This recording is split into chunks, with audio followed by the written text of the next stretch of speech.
अस्सलाम वालेकुम दोस्तों, मेरा नाम है अजीम और आप देख रहे हैं मिस्टर इंजीनियर यूट्यूब चैनल। प्यारे दोस्तों, आज की इस वीडियो में हम ये बताएंगे कि जैम मोटर का जो मोटर चल ना रही हो, जिसको पावर देने से उसके अंदर से आवाज़ आए, तो उसका क्या सोल्यूशन होता है, उसको किस तरह से ठीक किया जाता है। ये एक घर का पंप है जो हम देखने आए हैं। इसमें मसला ये है कि जैसे ही मैं इसकी डिवाइस से इसको पावर अप करता हूँ, यहाँ पर गूंज की आवाज़ आ रही है मगर ये टर्न ऑन नहीं हो रही। अगर मैं इसको इस स्क्रू ड्राइवर की मदद से थोड़ा सा घुमाऊँ तो ये चलना शुरू हो जाती है, यानी कि ये धक्का स्टार्ट हो चुकी है। तो इसके धक्के स्टार्ट को ख़त्म करने के लिए हमें क्या करना पड़ेगा, किस चीज़ को चेक करना पड़ेगा। बहुत ही आसान है, एक अनाड़ी बंदा भी इस चीज़ को कर सकता है। देखें जी, जब भी आपकी मोटर इस तरह का बिहेव करे तो इसका मतलब ये है कि उसको चलाने वाली जो चीज़ है, जो उसको धक्का लगाने वाली चीज़ है, वो वीक हो चुकी है या ख़राब हो चुकी है। मोटर के अंदर जो कैपेसिटर होता है उसका काम ये होता है कि उसने मोटर को रन करने में मदद प्रोवाइड करनी होती है।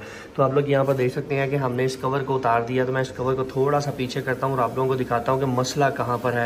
तो जनाब, ये हमने कवर को साइड पर किया और अगर आप लोग यहाँ पर देखें तो यहाँ पर ये जो कैपेसिटर है ये फूल चुका है, इसका जो पेट है वो फूल चुका है और आप लोग यहाँ पर देख सकते हैं कि इसका मलबा बाहर आ चुका है। तो इसका मतलब ये है कि हमारे इस कैपेसिटर में इशू है, हमें इसका कैपेसिटर चेंज करना पड़ेगा।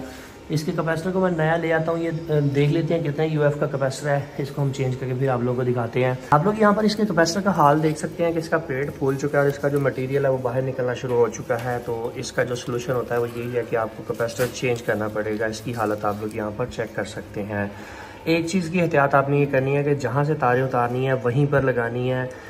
इसमें पोलैरिटी तो नहीं होती मगर जिस तार से आपने उतारना है उसी के साथ उसको लगाना है। और दूसरी एहतियात ये है कि आपके मोटर का प्लग उतरा होना चाहिए ताकि आप इलेक्ट्रिक शॉक से बच सकें। तो मैं सेम साइज़ का सेम वैल्यू का कैपेसिटर ले आता हूँ, फिर आप लोगों को लाकर चलाकर दिखाता हूँ। अच्छा जी, यहाँ पर कैपेसिटर हमारे पास नया आ चुका है, 20 यूएफ का, सेम साइज़ सेम वैल्यू और सेम ही नंबर का हमने लगाना है। कंपनी चेंज हो सकती है, उसका इशू नहीं है। एम्बर कैपेसिटर मैं यहाँ पर यूज़ कर रहा हूँ। आप लोग चाहें तो यहाँ पर फ्यूजी या और भी ब्रांड यूज़ कर सकते हैं। बस ये जो 20 यूएफ है ये सेम होना चाहिए। अब इसको हम यहाँ पर लगा देते हैं। लगाने से पहले एक चीज़ याद रखिए कि आप लोगों ने ये जो वायर आप लोगों को नज़र आ रही है, इसको, ये जो कॉपर वायर आपको नज़र आ रही है, इसको आपने थोड़ा सा खरोच लेना है किसी पेपर कटर की मदद से, क्योंकि ये बेसिकली सिंगल तार अंदर से आ रही है, ताकि प्रॉपर कनेक्ट हो जाए। लगा कर फिर आप लोगों को दिखाता हूँ। लीजिए जनाब, हमारे कनेक्शन मुकम्मल हो चुके हैं। आप लोग यहाँ पर देख सकते हैं जहाँ से मैंने तारें उतारी थी वहीं पर मैंने लगा दी। अभी आप लोगों को लाइव चेक करके दिखा देता हूँ। ये बटन से मैं इसको ऑन करता हूँ, आप लोगों के बिल्कुल सामने बिल्कुल स्मूथली चल रही है बगैर किसी झटके के।